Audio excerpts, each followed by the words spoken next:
Hello and welcome to Filler Form. I am Ali Makhtar, sociology teacher at Filler Form. अभी हम लोग are K Merton के कुछ concept कर रहे थे. आज पार्ट 2 आर के मर्टन का करना है हम लोगों को. 2 मिनट वेट करते हैं, सारे लोग ज्वाइन कर लें, उसके बाद स्टार्ट करते हैं.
ओके, स्टार्ट करते हैं फिर.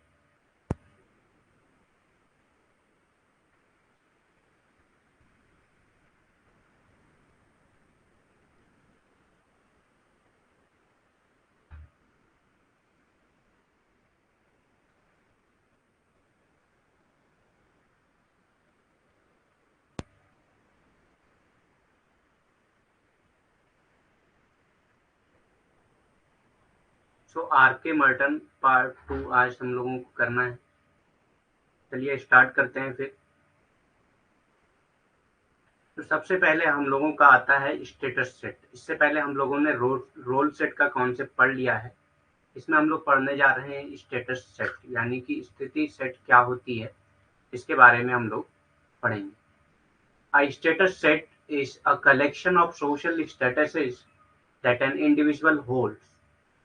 A person may have status of a daughter, wife, mother, student, worker, church member and a citizen. ठीक. तो एक आदमी का क्या क्या स्टेटस है, ये डिसाइड करता है कि उसका स्टेटस सेट क्या है. ठीक है. तो एक स्टेटस सेट क्या है? कलेक्शन ऑफ सोशल स्टेटस जो भी एक इंडिविजुअल होल्ड करता है. जैसे कि एक इंडिविजुअल जो है वो क्या है,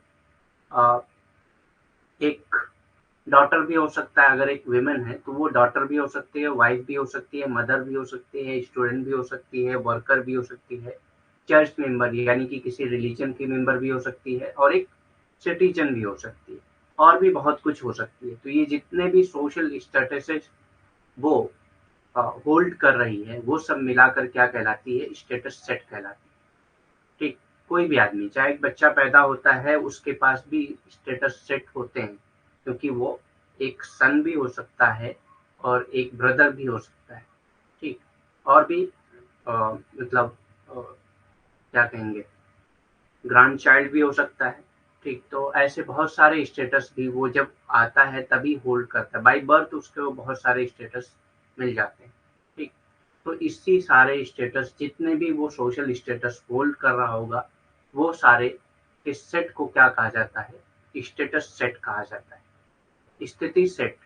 एक स्थिति सेट सामाजिक स्थितियों का एक संग्रह है जो एक व्यक्ति धारण करता है. ठीक. एक स्थिति सेट जो है सामाजिक स्थितियों का एक संग्रह है जो एक व्यक्ति धारण करता है. एक व्यक्ति के पास बेटी, पत्नी, माँ, छात्र, कार्यकर्ता, चर्च सदस्य, और चर्च सदस्य मतलब धर्म का सदस्य हो सकता है, या नागरिक का दर्जा हो सकता है. ठीक. तो ये सारे क्या है? उसके स्टेटस हैं. इन सारे स्थिति को एक संग्रह अगर बनाएं तो उस संग्रह को क्या कहेंगे? स्टेटस सेट कहेंगे. ठीक. उस संग्रह को क्या कहेंगे? स्टेटस सेट कहेंगे. ठीक. तो समझ में आ गया स्टेटस सेट क्या होता है. अभी आप जो लोग पढ़ रहे हैं उसमें कुछ लोग स्टूडेंट होंगे, टीचर होंगे. ठीक. कई रोल होते हैं. आप अपने घर में ब्रदर या सिस्टर होंगे. ठीक. डॉटर या सन होंगे. तो इस तरह से आपके पास भी बहुत सारे स्टेटस सेट होते हैं. ठीक.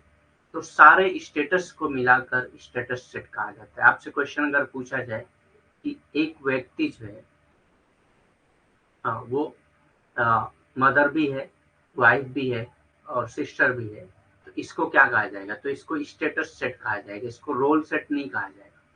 ठीक, रोल सेट कब कहेंगे? जब वो मल्टीपल रोल कर रहा हो तो उसको रोल सेट कहेंगे। जैसे कि अभी जो है सुबह में वो वाइफ का रोल कर रही है, उसके बाद फिर जो है वो कंपनी में जाके काम कर रही है और उसके साथ साथ जो है वो सन या डॉटर की केयर कर रही है। ठीक, तो ये सब मिला के क्या हो जा रहा है? रोल सेट हो जाएगा। ठीक, तो स्टेटस सेट और रोल सेट में डिफरेंस समझना है। उसके बाद आता है स्टेटस सीक्वेंस। जब कोई भी स्टेटस सीक्वेंस में होता है तो उसको स्टेटस सीक्वेंस कहा जाता है। सीक्वेंस मतलब कि एक तरतीब से, as a series of statuses which he has occupied and are transition through in his life sequence। ठीक, अभी वो उसका स्टेटस हो सकता है एक सन का हो, बाद में जाकर वो क्या बन जाए? हस्बैंड बन जाए, उसके बाद में जाकर वो फादर बन जाए, उसके बाद में जाकर वो ग्रैंडफादर बन जाए। तो ये सब क्या है? उसका स्टेटस सीक्वेंस है। ठीक, स्थिति क्रम, स्थितियों की एक श्रृंखला के रूप में जिसे उन्होंने अपने जीवन क्रम में हासिल किया है और या संक्रमण किया है। ठीक, तो अपने जीवन क्रम में हासिल किया हो या उसको मिल गया हो वो सारी चीजें, तो वो सब क्या कहलाती हैं? कि स्टेटस सेट कहलाती हैं। जैसे कि अभी वो एक स्टूडेंट है, बाद में वो जाके टीचर बना, तो ये क्या है? उसने खुद हासिल किया ये चीजें। ठीक, बाद में जाके किसी डिपार्टमेंट का चेयरमैन बन गया, किसी इंस्टीट्यूट का या यूनिवर्सिटी का वीसी बन गया, तो ये इस तरह से क्या है? एक तरह से एक स्टेटस सीक्वेंस हो जाता है जो वो अचीव कर रहा है, उसको कहीं से मिल नहीं रहा है बल्कि उसको वो अचीव कर रहा है ये सारी चीजें। उसके बाद आता है रोल मॉडल। नेक्स्ट कॉन्सेप्ट आता है रोल मॉडल। रोल मॉडल क्या होता है? Rather than modelling individual behaviour, people tend to model set of behaviour. ठीक, तो इंडिविजुअल के बिहेवियर को मॉडल बनाने के बजाय वो लोग जो है क्या करते हैं? एक सेट ऑफ बिहेवियर को मॉडल बनाते हैं। सेट ऑफ बिहेवियर मतलब बहुत सारी चीजें होती हैं, जैसे कि एक इंडिविजुअल को अगर आप मॉडल बनाएंगे तो उसकी उसमें बहुत सारी खामियां भी हो सकती हैं। तो आप क्या करते हैं? एक सेट ऑफ बिहेवियर को मॉडल बना रहे हैं कि मतलब ऐसा ऐसा करना चाहिए, ये हमारे मॉडल हैं। जैसे कि इसका अगर एग्जांपल दूं तो मतलब बेस्ट एजुकेशन लेना चाहिए, कि एक हमारा रोल मॉडल हो गया। ठीक, हाँ, और मतलब करप्शन नहीं करना चाहिए, ये दूसरा रोल मॉडल हो गया। तो ऐसे बहुत सारे सेट ऑफ बिहेवियर को हम जो है इकट्ठा करके उनको मतलब उनके ऊपर उनको उन मॉडल को मतलब मॉडलिंग करना चाहते हैं अपने आप में। मॉडलिंग करना मतलब अपने आप में अपनाना। ठीक, जब उन सब मॉडल को आप सेट ऑफ बिहेवियर को आप एक साथ मॉडल बनाकर इस्तेमाल करते हैं, तो इन सब बिहेवियर को क्या कहा जाएगा? रोल मॉडल कहा जाएगा। ठीक, व्यक्तिगत व्यवहारों को मॉडलिंग करने के बजाय लोग व्यवहार के मॉडल को सेट करते हैं। ठीक, तो अगर एक व्यक्तिगत व्यवहार को आप मॉडल बना लेंगे तो हो सकता है कि उस व्यक्ति का और बिहेवियर ना अच्छा हो, लेकिन कि अगर हम हर व्यक्ति से जो अच्छे बिहेवियर हैं उनको लेकर उसी को एक रोल सेट बना लेते हैं, एक मॉडल सेट बना लेते हैं, तो उसको क्या कहा जाएगा? प्रेरणा स्रोत कहा जाता है। तो उसी को प्रेरणा स्रोत कहा जाता है। ठीक, सैलिएंट एंड कंट्रोलिंग स्टेटस की बात किया है आर के मार्टन ने, तो ये भी आपको याद रखना है, सैलिएंट एंड कंट्रोलिंग स्टेटस। ठीक, ये भी आर के मार्टन ने बात किया है इसकी। तो आपको ये सारी चीजें याद रखना है कि इसने कई बार आपसे एग्जाम में पूछा भी गया है कि सैलिएंट एंड कंट्रोलिंग स्टेटस की बात किसने किया है? तो ये आर के मार्टन ने किया है। प्रमुख और नियंत्रित स्थिति की बात आर के मार्टन ने किया है। ठीक,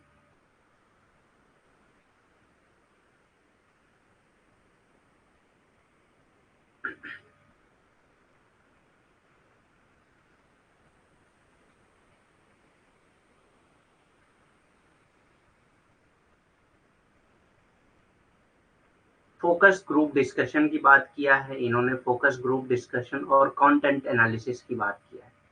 ठीक, तो फोकस ग्रुप डिस्कशन मतलब कि जिस ग्रुप मतलब एक फोकस ग्रुप आप सिलेक्ट करते हैं जिनसे आप स्टडी करना चाह रहे हैं और उन्हीं को अपना फोकस बनाकर उन्हीं डिस्कस करते हैं, तो ये क्या है, फोकस ग्रुप डिस्कशन कहलाता है।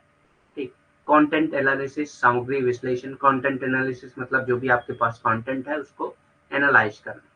ठीक, तो ये कंटेंट एनालिसिस में आ जाता है। तो ये दोनों चीज की भी बात किसने किया है, आर के मार्टन ने ही किया है। ठीक, ये दोनों चीज की बात आर के मार्टन ने ही किया है, तो ये भी चीजें आपको याद होनी चाहिए।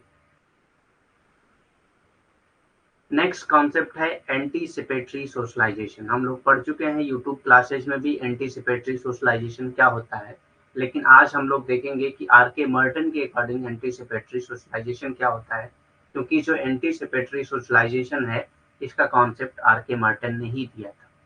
ठीक, तो इसका भी कॉन्सेप्ट जो है वो आर के मर्टन ने ही दिया था।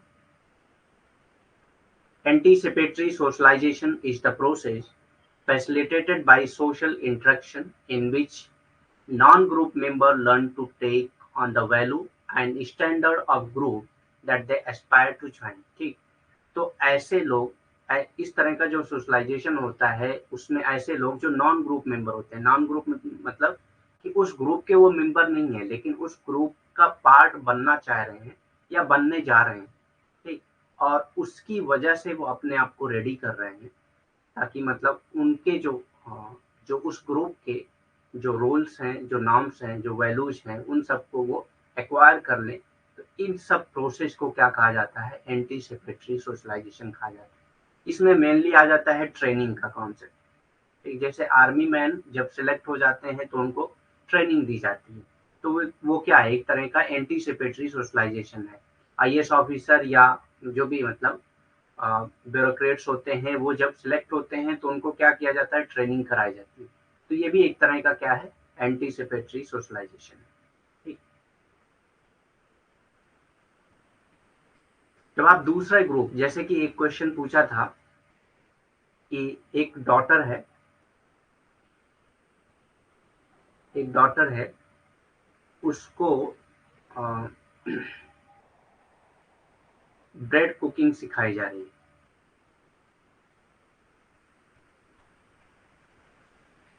ब्रेड कुकिंग सिखाई जा रही है, क्यों सिखाई जा रही है, क्योंकि उसकी मैरिज होने वाली है। ठीक,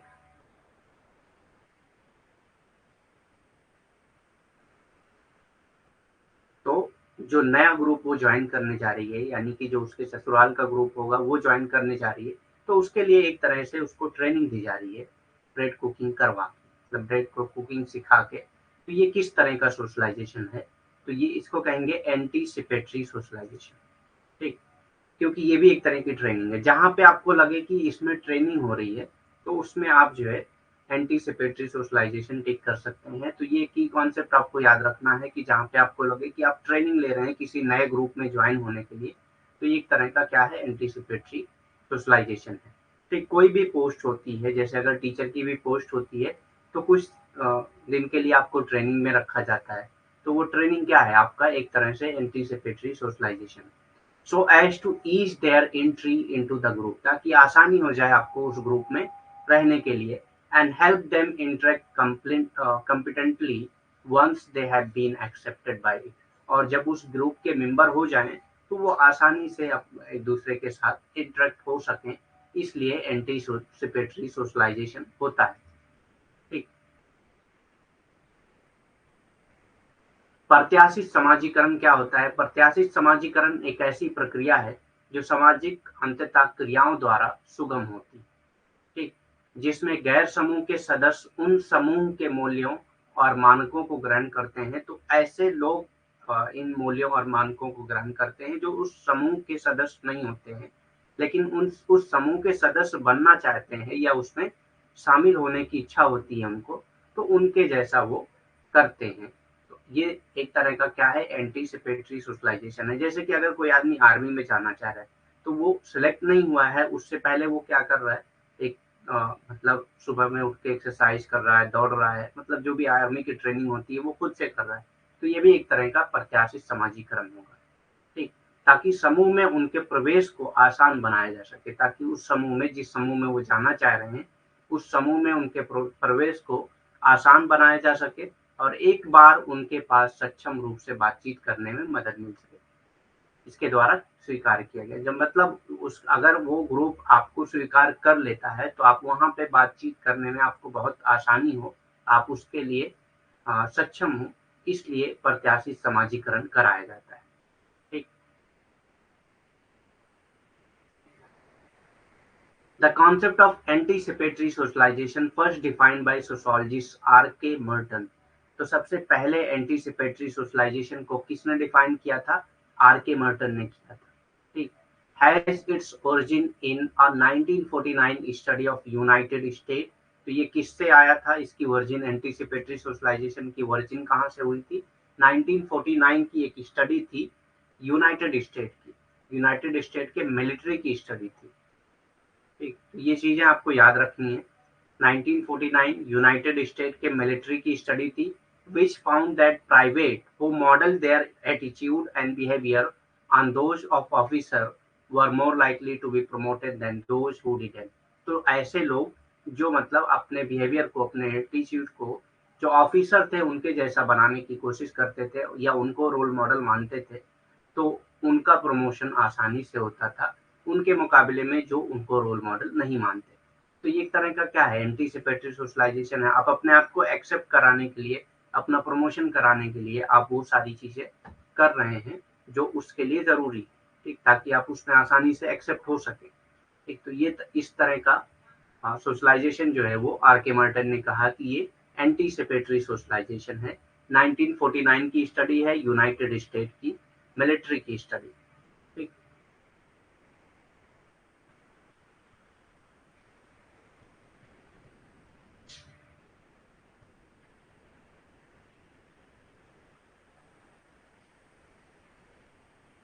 प्रत्याशित समाजीकरण की अवधारणा जिसे पहले समाजशास्त्री रॉबर्ट के मर्टन द्वारा परिभाषित किया गया था।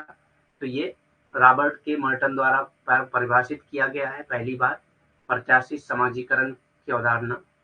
इसकी उत्पत्ति कैसे हुई थी? 1949 में संयुक्त राज्य अमेरिका की सेना के एक अध्ययन में हुई थी। तो संयुक्त राज्य अमेरिका की सेना का अध्ययन हुआ था 1949 में, जिसमें इन्होंने एंटीसिपेटरी सोशलाइजेशन यानी कि प्रत्याशित समाजीकरण की बात की थी, जिसमें पाया गया कि जिन निजी लोगों ने अधिकारियों के प्रति अपने दृष्टिकोण और व्यवहार का मॉडल तैयार किया है, तो अधिकारियों के प्रति अपने एटीट्यूड, अपने दृष्टिकोण या अपने व्यवहार को एक मॉडल के तौर पे तैयार किया, उन्हीं की पदोन्नति हुई और उन लोगों की तुलना में अधिक होने की संभावना थी जो नहीं किए। तो जिन्होंने अपने आप के व्यवहार को चेंज नहीं किया, अपने आप के दृष्टिकोण को उन अधिकारियों के प्रति चेंज नहीं किया, उनका जो है पदोन्नति नहीं हुई, लेकिन जिन्होंने किया उनकी पदोन्नति हुई। इसी से लेकर इन्होंने एक कॉन्सेप्ट दिया जिसका नाम था एंटीसिपेटरी सोशलाइजेशन यानी कि प्रत्याशित समाजीकरण। ठीक।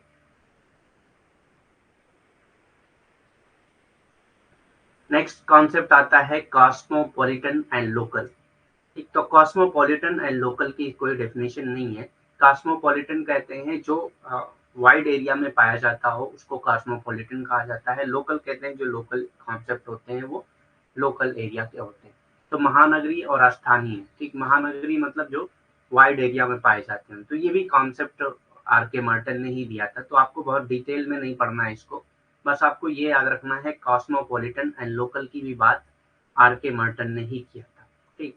Two important concept cultural goal and institutionalised norm. ये भी एक इम्पोर्टेंट कॉन्सेप्ट है आर के मार्टन का, cultural goal and institutionalised norms. तो मतलब सोसाइटी में कुछ कल्चरल गोल्स होते हैं और उसके इंस्टीट्यूशनलाइज्ड नॉर्म्स होते हैं। उस गोल को पाने के लिए इंस्टीट्यूशनलाइज्ड नॉर्म्स होते हैं। इसकी भी बात आर के मार्टन ने किया है। ठीक। लक्ष्य और संस्थागत मानदंड। ठीक, दो महत्वपूर्ण अवधारणा सांस्कृतिक लक्ष्य और संस्थागत मानदंड। ठीक, तो समाज में कुछ सांस्कृतिक लक्ष्य होते हैं और उसको पाने के लिए कुछ संस्थागत मानदंड भी होते हैं जिसको फॉलो करना होता है। तो ये भी कॉन्सेप्ट किसने दिया था? आर के मार्टन ने दिया था। Social status is a polyphyletic and polymorphous. तो इन्होंने क्या कहा था कि सोशल स्टेटस जो है वो पॉलीफाइलेटिक और पॉलीमॉर्फस है। तो आपको इसमें भी बहुत डीप में नहीं जाना है, बस आपको ये कॉन्सेप्ट याद रखना है कि उन्होंने कहा था कि social status is a polyphyletic and polymorphous. सामाजिक स्थिति एक बहुपदीय और बहुरूपी है, मतलब कि इसमें कई सारे सोशल स्टेटस में कई पद होते हैं और कई तरह के पद होते हैं। बहुरूपी आप लोग जानते हैं, बहुरूपी कई रूप होते हैं और कई पद भी होते हैं, ठीक। तो पॉलीफाइलेटिक और पॉलीमॉर्फस होते हैं सोशल स्टेटस, ये भी आर के मार्टन ने ही कहा था। तो ये नेक्स्ट कॉन्सेप्ट है आर के मार्टन का। तो ये सारे कॉन्सेप्ट आपको याद होना चाहिए। नेक्स्ट कॉन्सेप्ट है आर के मार्टन से रिलेटेड, वो है नेट बैलेंस यानी कि निवल शेष। His concept of net balance refers to the relative weight accorded to function and dysfunction. Net balance क्या है कि relative weight देना, मतलब कि जितना फंक्शनल चीजें हो रही हैं सोसाइटी में उतना ही डिसफंक्शनल चीजें हो रही हैं, मतलब एक तरह से जाके बराबर हो जा रही हैं चीजें, बहुत ज्यादा मतलब फंक्शनल चीजें हो रही है ना बहुत ज्यादा डिसफंक्शनल हो रही है, स्मूथली सोसाइटी फंक्शन कर रही है। तो उसको क्या कहेंगे, नेट बैलेंस। मतलब कि जितना फंक्शनल चीजें हो रही हैं उतना ही डिसफंक्शनल चीजें हो रही हैं, इसको क्या कहा जाएगा, नेट बैलेंस। इस concept of net balance refers to the relative weight accorded to function and dysfunction, relative weight accorded to function and dysfunction। तो उसको क्या कहा जाएगा, नेट बैलेंस कहा जाएगा। निवल शेष किसको कहेंगे, शुद्ध संतुलन की उनकी अवधारणा, ठीक। शुद्ध संतुलन, निवल शेष नहीं होगा, ये शुद्ध संतुलन ही होगा।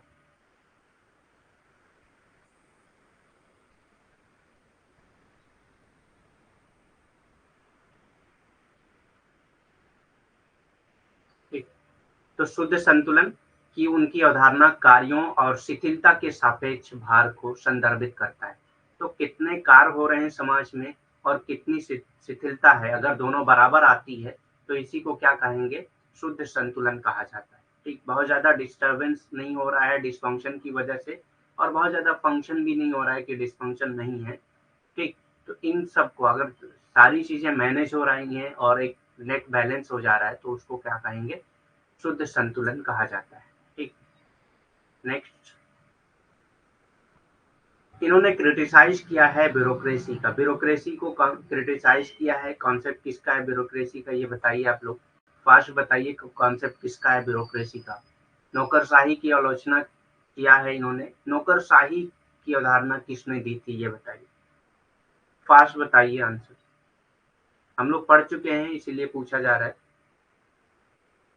नौकरशाही की अवधारणा किसने दी थी।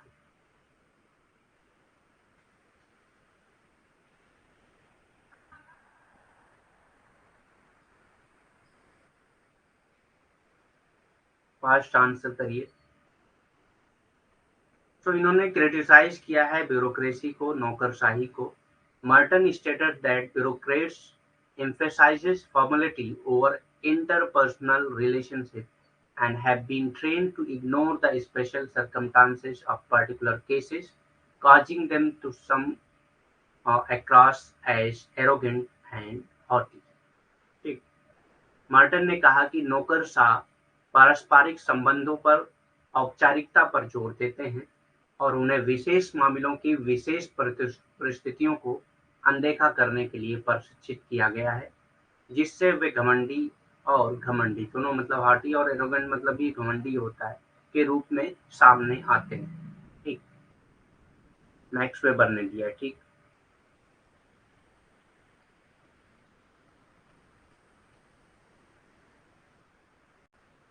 हाँ, तो मैक्स वेबर ने क्या कहा था कि जो ब्यूरोक्रेसी होती है वो फॉर्मल रिलेशनशिप के बेस पे होती है, इनफॉर्मल रिलेशनशिप नहीं होता है। मतलब कि इसमें अपने पारस्परिक संबंध होते हैं, मतलब पर्सनल संबंध नहीं होते हैं। आप रिलेशनशिप के बेस पे, रिश्तेदारी के बेस पे काम नहीं चलता है, बल्कि जो रूल्स एंड रेगुलेशन होते हैं, जैसा लिखा होता है, जैसा फॉर्मल लॉज में लिखा होता है, उसी तरह वो जो ब्यूरोक्रेट्स होते हैं वो फंक्शन करते हैं, उसी तरह वो कार्य करते हैं। लेकिन मार्टन ने क्रिटिसाइज किया कि वो बहुत सारी ऐसी सिचुएशन को भी इग्नोर कर देते हैं, ये ऐसे ट्रेंड किए जाते हैं कि ये बहुत सारी ऐसी सिचुएशन को भी इग्नोर कर देते हैं जिनको इग्नोर नहीं करना चाहिए था। ठीक, क्यों, क्योंकि बहुत सारी चीजें ऐसी होती हैं जिनको हमें इमोशनली डील करना होता है, लेकिन हम वहां पे भी क्या करते हैं, उस चीज़ को इग्नोर करके फॉर्मली मतलब जो लीगल वे होते हैं उस तरीके से, जो कानूनी तरीके होते हैं उसी तरीके से हम उस सिचुएशन को भी डील करते हैं। तो बहुत सारी ऐसी सिचुएशन होती हैं जहाँ पे कानूनी या लीगल तरीके से हमको डील नहीं करना चाहिए और इस वजह से जो ब्यूरोक्रेट्स होते हैं वो बहुत ज़्यादा एरोगेंट यानी कि घमंडी हो जाते हैं, ठीक? क्योंकि वो सारी चीज़ों में ज़्यादातर किसको जोड़ देते हैं? अ, औपचारिकता यानी कि पारस्परिक संबंध के बजाय जो है वो औपचारिकता पे जोर देते हैं। उनको पारस्परिक संबंध से कोई मतलब नहीं होता है। पारस्परिक संबंध मतलब आपसी जो संबंध होते हैं, आपके दोस्त भी हो सकते हैं या आपके मतलब रिश्तेदार भी हो सकते हैं। तो जो फॉर्मल इम्पर्सनल इंटरपर्सनल रिलेशनशिप होती हैं उसको ये लोग इग्नोर करके जो फॉर्मल तरीके होते हैं यानी कि जो कानूनी तरीके होते हैं, औपचारिकता पे ज़्यादा ध्यान देते हैं। तो ये एक तरह का क्रिटिसिज्म है ब्यूरोक्रेसी का। इन्होंने वेबर को क्रिटिसाइज नहीं किया कि वेबर ने ये कहा था और ये गलत है, ऐसा नहीं है। इन्होंने ब्यूरोक्रेसी के जो मतलब इंस्टीट्यूशन है उस इंस्टीट्यूशन को क्रिटिसाइज किया कि जो ब्यूरोक्रेट्स होते हैं वो एरोगेंट हो जाते हैं यानी कि घमंडी हो जाते हैं। क्यों? क्योंकि वो बहुत सारी ऐसी चीजें इग्नोर कर देते हैं जो उनको नहीं करना चाहिए था। बहुत सारी ऐसे सरकमस्टांसेस या ऐसी सिचुएशन, कुछ ऐसे परिस्थितियां हो जाती हैं जिनमें आपको इमोशनली यानी कि अपने संबंध को लेकर साथ चलना चाहिए था, लेकिन वो नहीं कर पाते हैं क्योंकि उनको फॉर्मली डील करना होता है सिचुएशन से, जो भी उनके पास रूल्स एंड रेगुलेशन होते हैं उसके अकॉर्डिंग, जिसकी वजह से वो एरोगेंट हो जाते हैं या घमंडी हो जाते हैं मतलब कि वो लगते हैं ऐसा।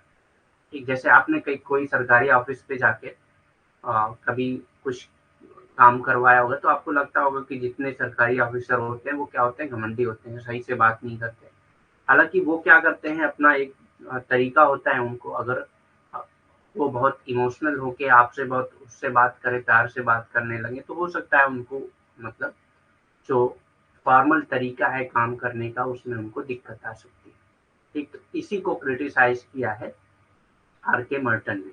ठीक, तो इंस्टीट्यूशन को क्रिटिसाइज़ किया है, कभी आप ये मत कह दीजिएगा कि उन्होंने वेबर को क्रिटिसाइज़ किया।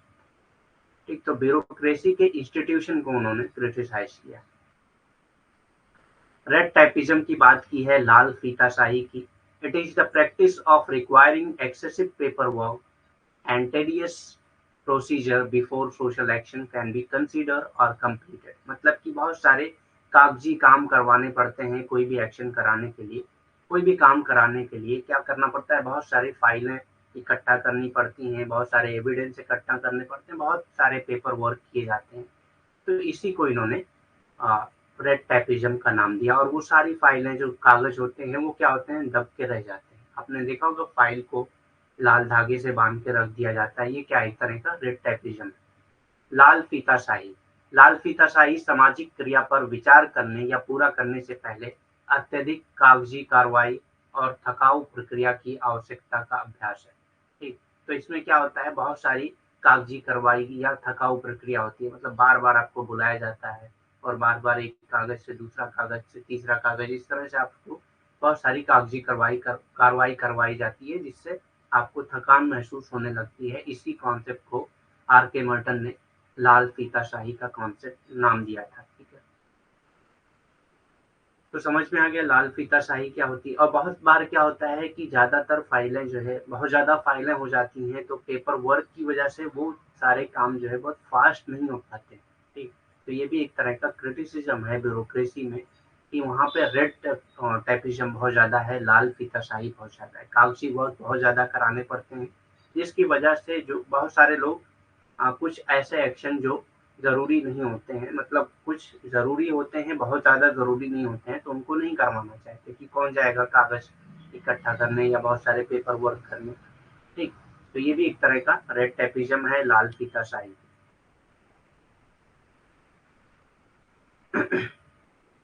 Next concept,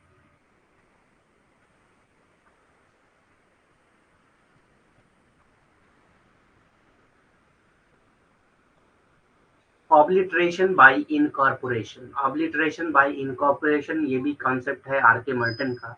both the original idea and the literal formulation of it are forgotten due to prolong and wide spread use. कुछ ऐसी चीजें समाज में यूज होती हैं जो कहाँ से आई, उसका ओरिजिनल आइडिया क्या था, उसका लिटरल फॉर्मुलेशन क्या था, ये सब भूल चुका होता है। बहुत सारी चीज़ें हमारे समाज में आज भी हो रही हैं, जो कहाँ से शुरू हुई और उसका लिटरल फॉर्मुलेशन क्या है, किस तरह से उसका फॉर्मुलेशन हुआ, ये किसी को नहीं पता होता है। लेकिन वो चीज़ें बहुत वाइड स्प्रेड और प्रोलॉन्ग, मतलब बहुत टाइम से यूज होती हैं हमारे समाज में, and inter into everyday language, और हमारी लैंग्वेज में इंटर हो जाती हैं। तो ऐसे कुछ वर्ड्स होते हैं, ऐसे कुछ लैंग्वेज के टर्म्स होते हैं जो बहुत ज़माने से और बहुत ही वाइड एरिया में यूज होते आई हैं, जिनका लिटरल फॉर्मुलेशन क्या है और उसका ओरिजिनल आइडिया क्या है, ये किसी को नहीं पता होता है। हो सकता है उसकी मीनिंग भी चेंज होती रहती हो, लेकिन उसका जो ओरिजिनल मीनिंग क्या थी, उसका लिटरल फॉर्मुलेशन क्या था, ये सब भूल चुके होते हैं, लेकिन अभी भी समाज में वो यूज होता है। इसी को ऑब्लिटरेशन बाय इनकॉर्पोरेशन कहा जाता है। और at least the everyday language of a given academic discipline, जो भी एकेडमिक डिसिप्लिन है उसमें वो हमेशा हर दिन यूज की जाती है, no longer being attributed to their creator. और उसको किसने क्रिएट किया था ये किसी को नहीं पता होता है, उसको उस नाम से नहीं जोड़ा जाता है, वो चीजें यूज होती आ रही हैं। तो इसी को आर के मर्टन ने नाम दिया है ऑब्लिटरेशन बाय इनकॉर्पोरेशन। ये लैंग्वेज के टर्म में दिया है कि कुछ लैंग्वेज के कुछ कॉन्सेप्ट, कुछ टर्म्स ऐसे होते हैं जो बहुत ज़माने से हमारे लैंग्वेज में यूज हो रहे हैं, हमारी एकेडमिक्स में यूज हो रहे हैं, लेकिन उसकी ओरिजिन क्या है, उसका ओरिजिनल आइडिया क्या था, उसका लिटरल फॉर्मुलेशन क्या था, ये किसी को नहीं पता होता है, और किसने उसको क्रिएट किया था ये भी किसी को नहीं पता होता है। ठीक।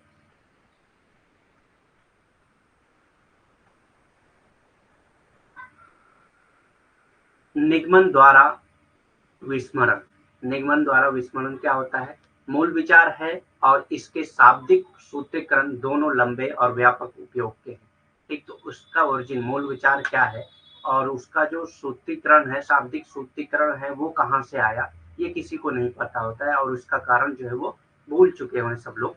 लेकिन और रोजमर्रा की भाषा में प्रवेश करते हैं, लेकिन आप उस भाषा, उस वर्ड को, उस शब्द को, या उस जो कहेंगे उसका क्या कहेंगे, उस अवधारणा को हम लोग यूज कर रहे हैं बार बार हमारे रोज की जिंदगी में, लेकिन या कम से कम किसी दिए गए एकेडमिक अनुशासन की रोजमर्रा की भाषा, या किसी डिसिप्लिन, किसी एकेडमिक अनुशासन की रोजमर्रा की भाषा में हम उस चीज को यूज करते हैं, लेकिन उसका ओरिजिन कहाँ से हुआ, उसका मूल विचार क्या है, या उसका शाब्दिक सूत्रीकरण क्या है, ये किसी को नहीं पता होता है, या कौन उसका निर्माता है, ये भी किसी को पता नहीं होता है। इसीलिए उसके निर्माता को उसका जिम्मेदार नहीं ठहराया जाता, मतलब उसको जो शब्द है या जो अवधारणा है उनको उनसे नहीं जोड़ा जाता है, उनके नाम से नहीं जोड़ा जाता है। इसीलिए इसको निगम द्वारा विस्मरण का नाम दिया है आर के मर्टन ने। ठीक, तो समझ में आ गया ये चीजें।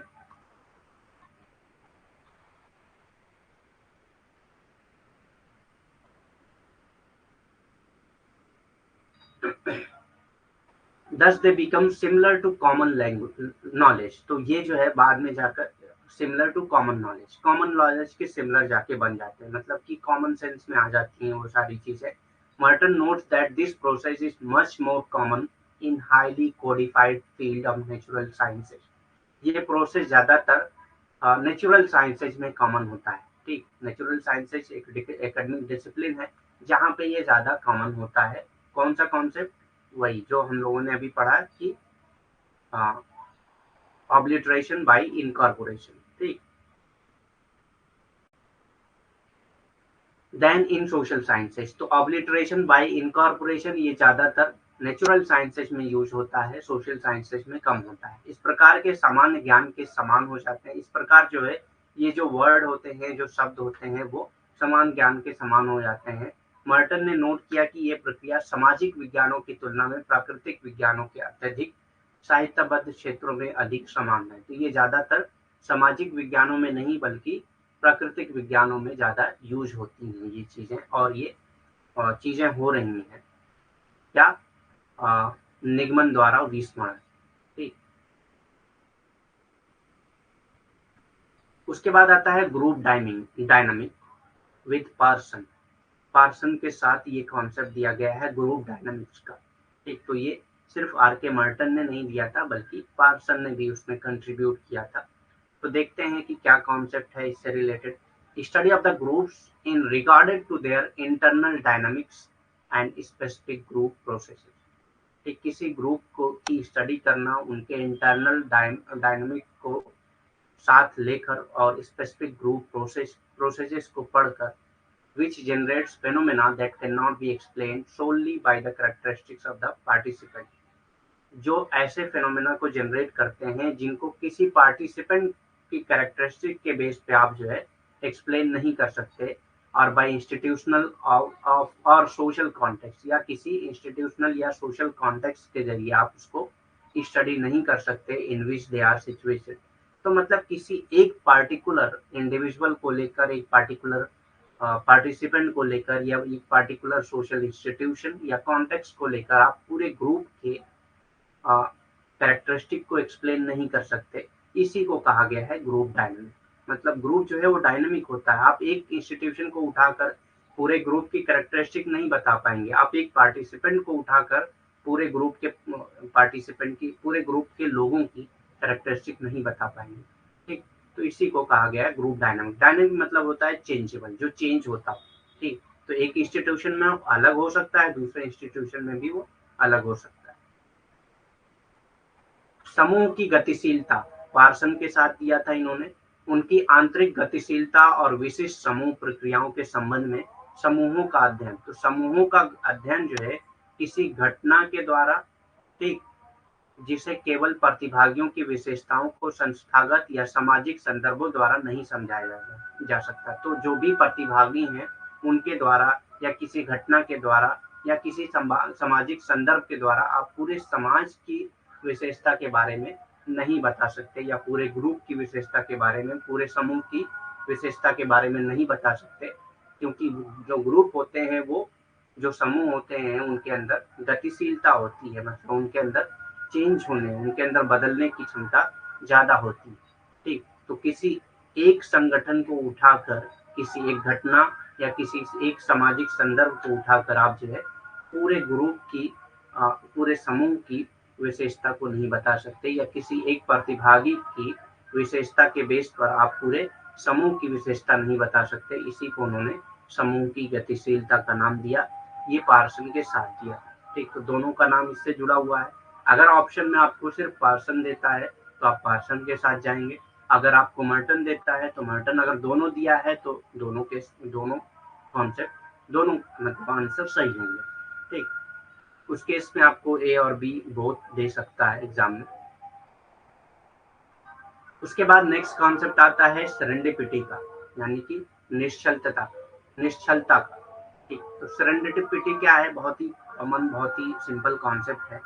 Coming together of natural sciences and social sciences. जब नेचुरल साइंसेस और सोशल साइंसेस को एक साथ मिलाकर आप किसी कॉन्टेक्स्ट की स्टडी करते हैं, किसी फेनोमेना की स्टडी करते हैं, तो वो क्या कहलाती है? सेरेंडिपिटी कहलाती है।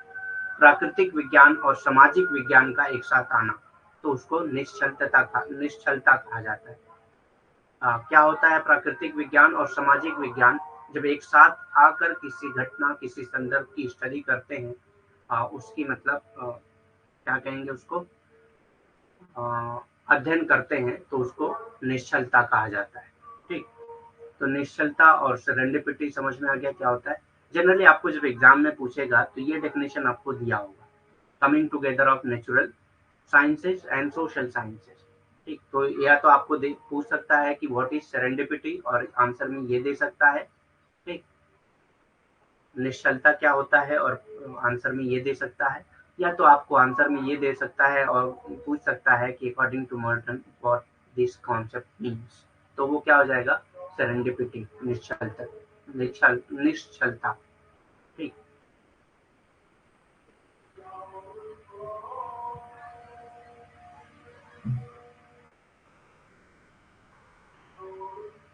नेक्स्ट कॉन्सेप्ट आता है एनोमी। एनोमी का कॉन्सेप्ट एक और थिंकर ने दिया है डर्कीम में। सुसाइड का कॉन्सेप्ट बताते वक्त इन्होंने एनोमिक सुसाइड के बारे में बात किया है। तो आपको याद रखना है कि दोनों लोगों ने एनोमी की बात की है। ठीक, डर्कीम ने किया है।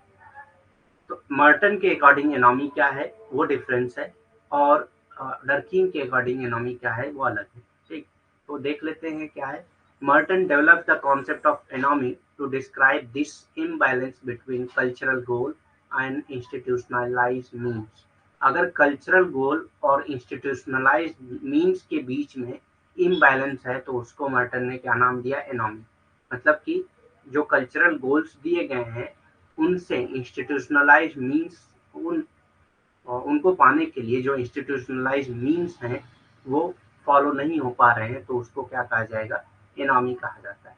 ठीक, मर्टन ने सांस्कृतिक लक्ष्यों और संस्थागत संस्थानों के बीच इस असंतुलन का वर्णन करने के लिए एनोमी की अवधारणा विकसित की है। ठीक, जब दोनों में असंतुलन हो जाता है, जो सांस्कृतिक लक्ष्य हैं, या तो लक्ष्य में कुछ गड़बड़ी हो, आपका लक्ष्य ही बदल जाता हो लेकिन साधन वही हो, या आपका लक्ष्य सही है लेकिन साधन अलग है। जैसे कि सांस्कृतिक गोल क्या है, पैसा कमाना। पैसा कमाना जो है आपका सांस्कृतिक लक्ष्य है, जो ठीक है, कोई दिक्कत नहीं है, इसमें कोई बुराई नहीं है, आपका लक्ष्य सही है, लेकिन आप उसको जो है चोरी करके ला रहे हैं। ठीक, चोरी कर रहे हैं, तो ये क्या है, दोनों के बीच में इम्बैलेंस है। इसी को उन्होंने एनोमी का कॉन्सेप्ट दिया था। इसमें इंस्टीट्यूशनलाइज गोल क्या है, आप मेहनत करिए, हार्डवर्क करिए, आपको पैसा मिलेगा। तो ये जो है एनोमी नहीं कहलाएगा, लेकिन ये एनोमी कहलाएगा। ठीक, पैसा कमाना है, आप चोरी कर रहे हैं, तो वो एनोमी आ जाता है। जब दोनों के बीच असंतुलित हो, असंतुलन हो, संस्थागत साधनों के बीच और सांस्कृतिक लक्ष्यों के बीच, तो इसको क्या कहा जाएगा, एनोमी कहा जाएगा। ठीक, इसके बारे में बहुत डिटेल में बात किया है आर के मर्टन ने, आगे हम लोग पढ़ेंगे। ठीक, स्ट्रेंथ थ्योरी में तनाव सिद्धांत, strength theory is a sociology and criminology theory. तो ये सोशियोलॉजी और क्रिमिनोलॉजी दोनों की थ्योरी है, डेवलप इन 1938।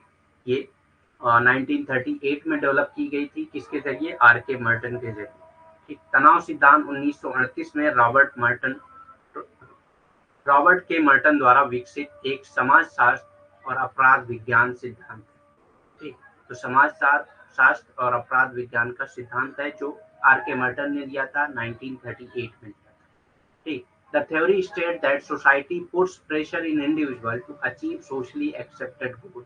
तो सोसाइटी क्या करती है, प्रेशर डालती है इंडिविजुअल के ऊपर कि वो जो सोशली एक्सेप्टेड गोल हैं उसी को अचीव करें। सोशली एक्सेप्टेड गोल कौन से हैं, सोशली एक्सेप्टेड गोल मतलब कि जैसे एक गोल है, एक कास्ट का गोल क्या होता है कि वो अपनी कास्ट में मैरी करे, वो अपनी कास्ट में ही शादी करना। ठीक, तो ये क्या है, सोशली एक्सेप्टेड गोल है, लेकिन आप जो है उसके विपरीत अगर जा रहे हैं तो सोसाइटी आपके ऊपर प्रेशर डालती है। तो सोसाइटी आपको हमेशा अंडर प्रेशर रखता है कि आप जो है सोशली एक्सेप्टेड गोल को मतलब एक्सेप्ट करें। ठीक, उसको अचीव करें।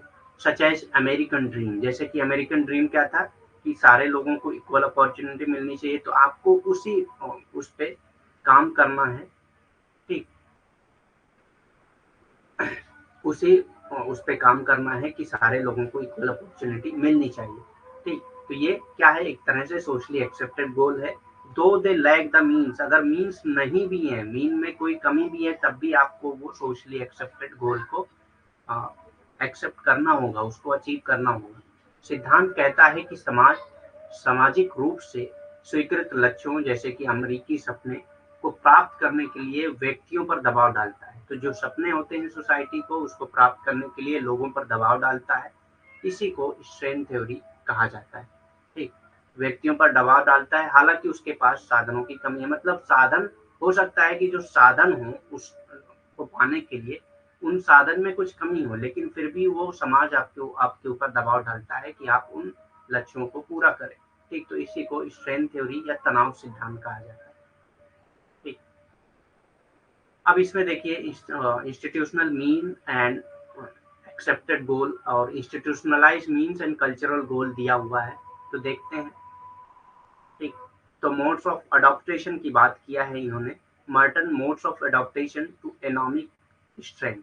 ठीक, तो स्ट्रेंथ थ्योरी में जो उन्होंने मोड ऑफ अडॉप्टेशन की बात की है वो कैसे की है, तो कन्फर्मिटी, जो कन्फर्मिटी होती है, तो ये देखिए CIRR से डिनोट किया जाता है इसको, ठीक। तो कन्फर्मिटी, कन्फर्मिटी जो होते हैं, कन्फर्मिटी में जो पर्सन आते हैं, जो मेंबर आते हैं, वो क्या करते हैं, जब आप जो है गोल को, कल्चरल गोल को एक्सेप्ट करते हैं और उसके इंस्टीट्यूशनलाइज मीन को भी एक्सेप्ट करते हैं, तो ये माना जाता है कि आप कन्फर्मिटी कर रहे हैं। इनोवेशन क्या है, जब आप गोल को, कल्चरल गोल को तो एक्सेप्ट करते हैं लेकिन जो मीन्स है उसको रिजेक्ट कर रहे हैं। कल्चरल गोल को तो एक्सेप्ट कर रहे हैं लेकिन मीन को रिजेक्ट कर रहे हैं, ठीक। तो उसके बाद आता है रिचुअलिज्म। रिचुअलिज्म में आप कल्चरल गोल को भी रिजेक्ट, कल्चरल गोल को तो रिजेक्ट कर रहे हैं लेकिन जो इंस्टीट्यूशनलाइज मीन है उसको एक्सेप्ट कर रहे हैं। रिट्रीटिज्म में कल्चरल गोल को रिजेक्ट करते हैं और इंस्टीट्यूशनल मीन को भी रिजेक्ट करते हैं। रिबेलियन में रिजेक्ट भी करते हैं कल्चरल गोल को और रिप्लेस भी करते हैं, और इंस्टीट्यूशनलाइज मीन को भी रिजेक्ट करते हैं और रिप्लेस करते हैं। जैसे कि जो टेररिस्ट होते हैं, यानी कि जो आतंकी होते हैं, वो क्या करते हैं, उनका कल्चरल गोल भी अलग होता है और इंस्टीट्यूशनलाइज मीन भी अलग होता है, ठीक। तो ये सबसे ज्यादा प्रॉब्लमेटिक होता है। सबसे ज्यादा प्रॉब्लमेटिक जो होता है वो रिबेलियन होता है, ठीक। रिट्रीटिज्म भी उतना वो नहीं होता है, क्योंकि वो दोनों चीज को, ना ही कल्चरल गोल और ना ही इंस्टीट्यूशनलाइज मीन को मानते हैं। तो ज्यादातर जो रिलीजियस लोग होते हैं उनको दुनिया की किसी चीज से मतलब नहीं होता है, तो वो ज्यादातर रिट्रीटिज्म या रिचुअलिस्ट में आ जाते हैं, ठीक। इनोवेशन, कंफर्मिटी, ये सारी चीजें हो गई।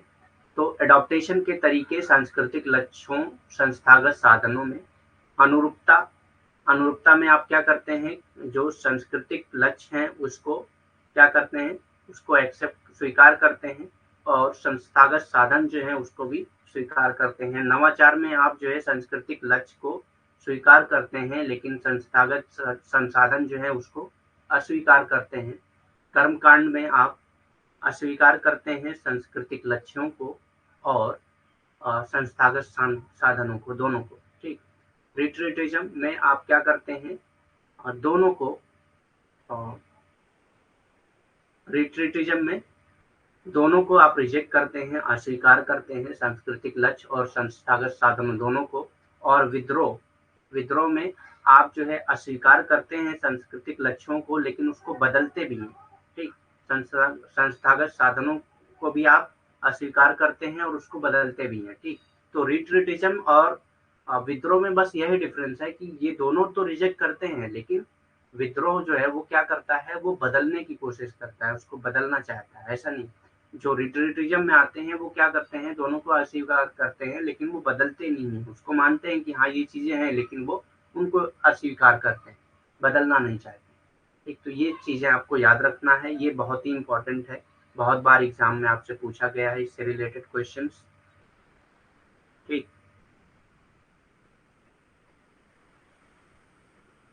नेक्स्ट मिडल रेंज थ्योरी के बारे में बात किया है आर के मर्टन ने, जिसको मैनिएचर थ्योरी के नाम से भी जाना जाता है, ठीक। मिडल रेंज थ्योरी या मैनिएचर थ्योरी, मिडल रेंज थ्योरी या मैनिएचर थ्योरी के नाम से जाना जाता है। इसमें मर्टन ने क्या कहा है, for Merton middle range theory is the set of laws that are drive from grand theories. तो एक सेट ऑफ लॉ है जो कहाँ से होते हैं, ग्रांड थ्योरी। ग्रांड थ्योरी मतलब जो क्लासिकल थ्योरीज होती थी, मतलब जो बड़ी बड़ी थ्योरियां होती थी उनसे, and link to observation by breach law, ठीक। और ब्रीच लॉ के जरिए जो ऑब्जर्वेशन होता था उनके बीच, उनसे जो है ये ड्राइव होते हैं लॉ। इन्हीं लॉ को मिडल रेंज थ्योरी या मैनिएचर थ्योरी कहा जाता है। मर्टन के लिए मध्य श्रेणी सिद्धांत, ठीक। तो ये मिडल रेंज थ्योरी क्या होगी, मध्य श्रेणी सिद्धांत। कानूनों का समूह है, तो ये ऐसे कानूनों का समूह है जो भव्य सिद्धांत से प्राप्त होता है, जो भव्य सिद्धांत से प्राप्त होता है और पुल कानूनों द्वारा अवलोकन से जुड़ा होता है, ठीक। तो ये अवलोकन और भव्य सिद्धांत दोनों के बीच का पुल होता है, इसीलिए इसको मध्य श्रेणी सिद्धांत या मिडल रेंज थ्योरी कहा जाता है, ठीक।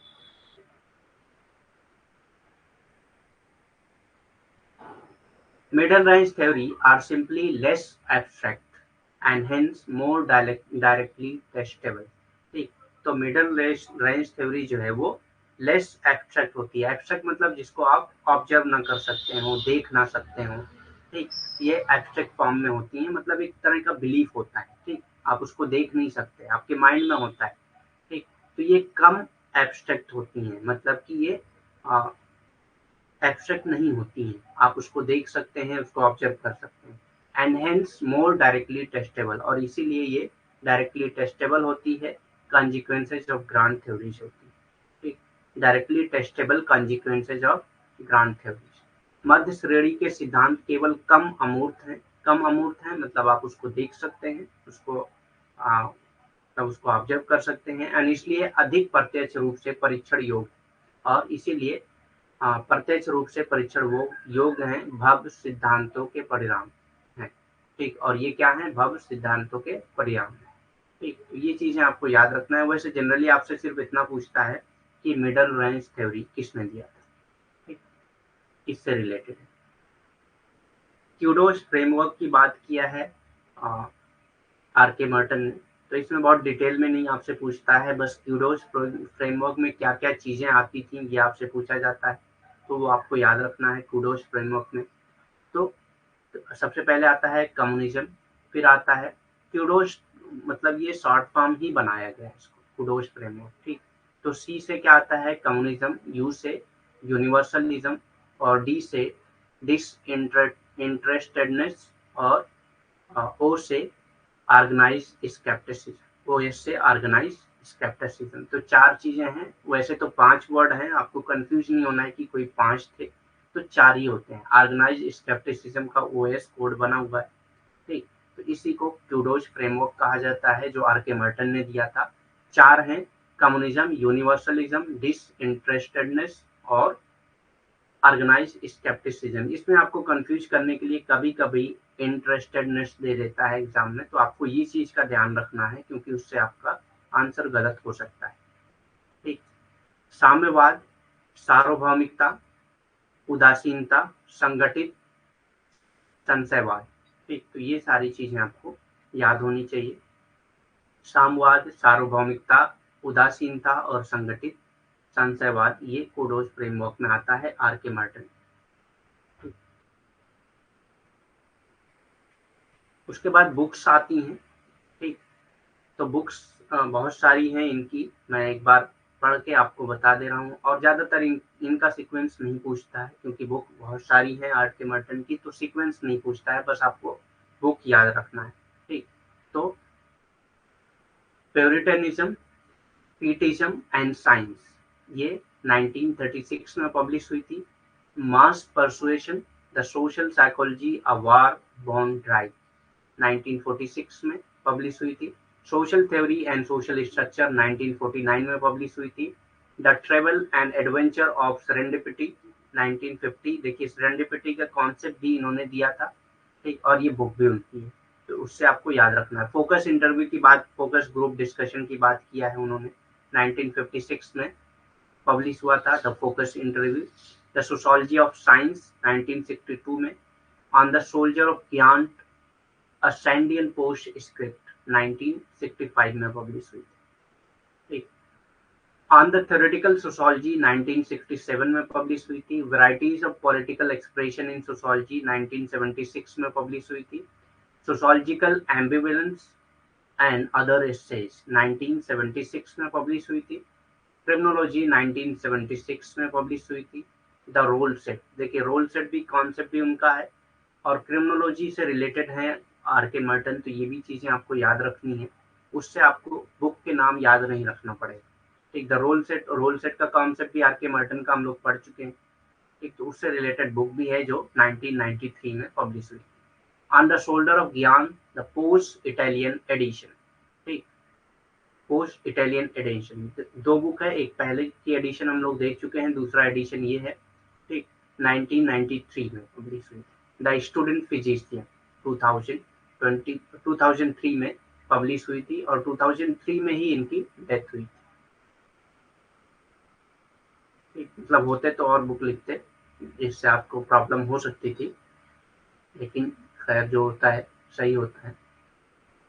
और कोई क्वेश्चन अगर आपको करना है तो कर सकते हैं, वरना हम लोग क्लास को लीव करते हैं।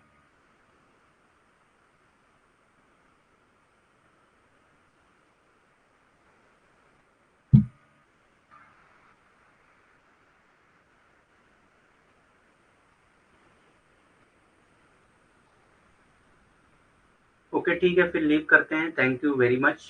Good night.